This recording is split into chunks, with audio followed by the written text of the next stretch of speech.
Welcome to commerce studies. अब इस video में हम डिस्कस करेंगे, हमने फर्स्ट थ्योरी जो कैपिटल स्ट्रक्चर की है वो डिस्कस कर ली थी। अब हम second theory net operating income approach discuss करेंगे। अगर अगर आपने लास्ट वाली वीडियो जिसमें मैंने नेट इनकम अप्रोच डिस्कस किया था, अगर आपने वो नहीं देखी है तो प्लीज़ उस वीडियो को देख के इस वाली वीडियो को देखना, तो आपको ज़्यादा क्लियर होगा। तो चलो स्टार्ट करते हैं नेट इनकम अप्रोच। ठीक है, नेट इनकम अप्रोच का मतलब ये होता है कि लास्ट वाली जो थ्योरी हमने की थी नेट इनकम अप्रोच, उसमें हमने डिस्कस किया था कि कैपिटल स्ट्रक्चर अगर मैं डेट यूज़ करती हूँ तो डेट यूज़ करने की वजह से मेरी वैल्यू फर्म जो है वो इंक्रीज हो जाती है। ठीक है, इम्पैक्ट पड़ता है।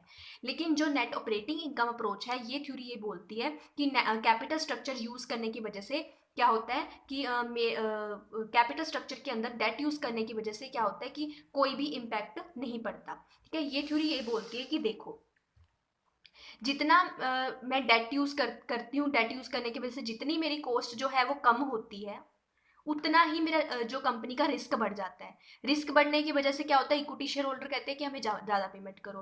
ठीक है, तो जितना डेट यूज़ करने की वजह से कॉस्ट कम होती है, उतनी ही इक्विटी शेयर होल्डर ज़्यादा डिमांड करने लग जाते हैं, तो कॉस्ट जो है वो इंक्रीज हो जाती है।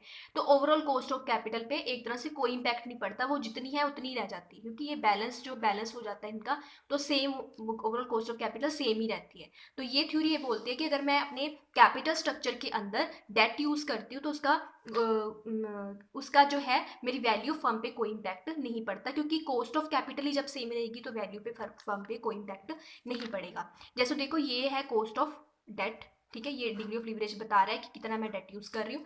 और ये है cost overall cost of capital, ये है कॉस्ट ऑफ इक्विटी। ये डायग्राम ये एक्सप्लेन करे कि जैसे जैसे मेरी कॉस्ट ऑफ डेट इंक्रीज होती जा रही है, जैसे जैसे मेरी कॉस्ट ऑफ डेट जो इंक्रीज हो रही है, इंक्रीज होने की वजह से क्या हो रहा है कि जो मेरे ये इक्विटी शेयर होल्डर है, उनका रिस्क बढ़ रहा है, तो वो ज़्यादा डिमांड करें। देखिए, उनकी जो कॉस्ट बढ़ रही है, तो जितना ये इसकी वजह से डेट यूज करने की वजह से कॉस्ट कम हो रही है, उतना ही इक्विटी शेयर होल्डर ज़्यादा डिमांड करें, तो ओवरऑल कॉस्ट ऑफ कैपिटल क्या रह रही है, सेम रह रही है।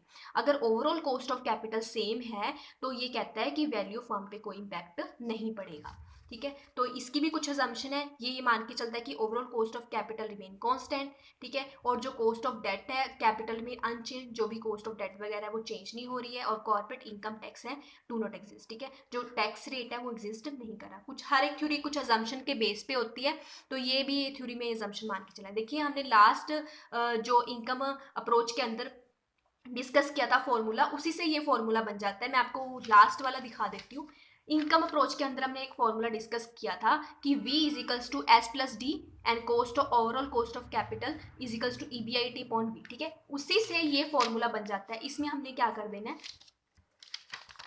इसमें हमने क्या कर देना है, वो एस जो है वो इधर निकाल देना है, एस इधर निकल गया, और V माइनस डी, उसी से ये फॉर्मूला ड्राइव हो जाएगा। आप एक बार उसको पढ़ोगे ना, तो उसको थोड़ा सा आप मेंटेन कर लोगे, तो इससे ये फॉर्मूला आपका याद हो जाएगा आपको। तो मैं एक बार फिर बता देती हूँ कि वैल्यू फर्म कैसे यहाँ पे कैलकुलेट करते हैं, EBIT upon overall cost of capital. S stands for मतलब शेयर होल्डर की शेयर कैसे की वैल्यू कैसे कैलकुलेट करते हैं, value of the firm minus जो जितना डेट यूज किया वो माइनस करके, और जो कॉस्ट ऑफ इक्विटी है वो हम कैसे निकालते हैं, EBIT अपॉन एस। ठीक है, जो हमने एस कैलकुलेट किया ना वो एस लिख सकते हैं, या फिर अगर मैं एस नहीं लिख रही हूँ तो इसकी जगह ये दोनों बराबर हैं, तो इसको मैं यहाँ पे लिख सकती हूँ। ठीक है, तो ये इसके फॉर्मूला अगर हम पेपर में लिखेंगे तो इसकी इंपॉर्टेंस है, और इसको आप इमेजिनरी जो वैल्यूज लेके उसको प्रेजेंट भी कर सकते हो, मतलब उसको प्रैक्टिकली सॉल्व करके भी दिखा सकते हो। ठीक है, अगर आपको कंसेप्ट क्लियर है और उसके फॉर्मूला लर्न है, तो आप इसकी जो इमेजिनरी फिगर्स के साथ उसको शो भी कर सकते हो। ओके, तो इस थ्योरी का बेसिक क्रक्स क्या है कि डेट अगर मैं यूज करूंगी तो मेरा जो है ओवरऑल रिस्क जो है वो इंक्रीज हो जाएगा। अगर मैं डेट यूज करूंगी कैपिटल के अंदर तो रिस्क मेरा जो है वो इंक्रीज हो जाएगा। अगर मेरा रिस्क इंक्रीज हो जाएगा तो कॉस्ट ऑफ इक्विटी मतलब भी वो भी इंक्रीज हो जाएगी, क्योंकि रिस्क इंक्रीज हो जाएगा तो वो इक्विटी शेयर होल्डर भी ज्यादा डिमांड करेंगे। अगर वो ज्यादा डिमांड करेंगे, ठीक है, तो इससे हमारा कॉस्ट ऑफ कैपिटल जो है वो सेम ही रहने वाला है। तो वैल्यू ऑफ फर्म पे कोई इम्पैक्ट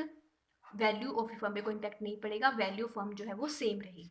ठीक है, सिमिलरली अगर मैं डेट नहीं भी यूज करती हूँ तो भी कोई फर्क पड़ने वाला नहीं, मतलब जितना है वैसा ही रहेगा। ठीक है, तो डेट यूज करने ना करने से कोई फर्क नहीं पड़ता। ठीक है, तो ये थ्योरी थी नेट ऑपरेटिंग इनकम अप्रोच। देखो, इससे पहले वाली जो थ्योरी में हमने डिस्कस की थी वो हमने की थी नेट इनकम अप्रोच। जो नेट इनकम अप्रोच है और नेट ऑपरेटिंग, इसमें बस ऑपरेटिंग का ही डिफरेंस है। तो आप इसको याद कैसे कर सकते हो, NO। ठीक है, NO है तो मतलब NO मीन्स नो, नो मतलब ये कहती है कि कोई इम्पैक्ट नहीं पड़ता, नो ठीक है, ऐसे याद कर लेना। नो वाली कहती है कि कोई इम्पैक्ट नहीं पड़ता नेट ऑपरेटिंग वाली, नेट इनकम वाली कहती है कि इम्पैक्ट पड़ता है।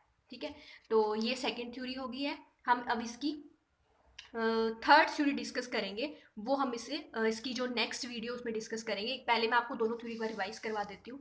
पहले हमने की थी नेट इनकम अप्रोच, इससे पहले वाली उसमें एक बार इसको देख लो। उसके बाद में हमने ये कर ली नेट ऑपरेटिंग इनकम अप्रोच। ठीक है, अगर आपको इसमें कुछ डाउट है तो आप मुझे पूछ सकते हो कमेंट सेक्शन में। एक बार मैं इसको इन शॉर्ट में रिपीट कर देती हूँ। क्या था कि नेट ऑपरेटिंग इनकम अप्रोच ये बोलती है कि कैपिटल स्ट्रक्चर के अंदर अगर मैं डेट यूज़ करती हूँ या मैं डेट नहीं यूज़ करती हूँ तो उसका कोई फ़र्क नहीं पड़ता, मेरी वैल्यू फर्म जो है वो सेम रहती है। क्यों सेम रहती है? क्योंकि cost of overall cost of capital same रहती है। अब आप पूछोगे ओवरऑल कॉस्ट ऑफ कैपिटल क्यों सेम रहती है? क्योंकि जितना इक्विटी जितना डेब्ट यूज़ करने की वजह से मेरी कॉस्ट कम होती है, उतनी ही इक्विटी शेयर होल्डर ज़्यादा डिमांड करने लग जाते हैं क्योंकि उनका रिस्क इंक्रीज हो जाता है।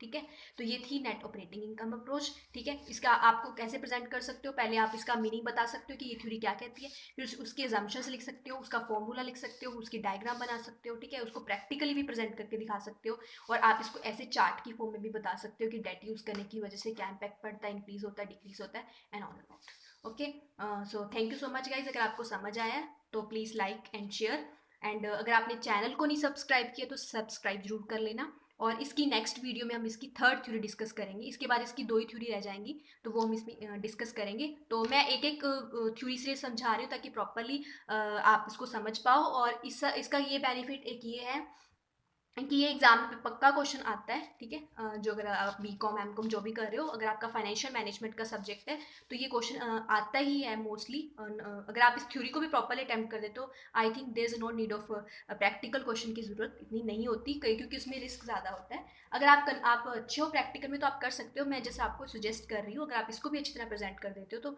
It is sufficient. Okay guys, thank you so much, and please like and subscribe and share ज़रूर कर देना। Thank you.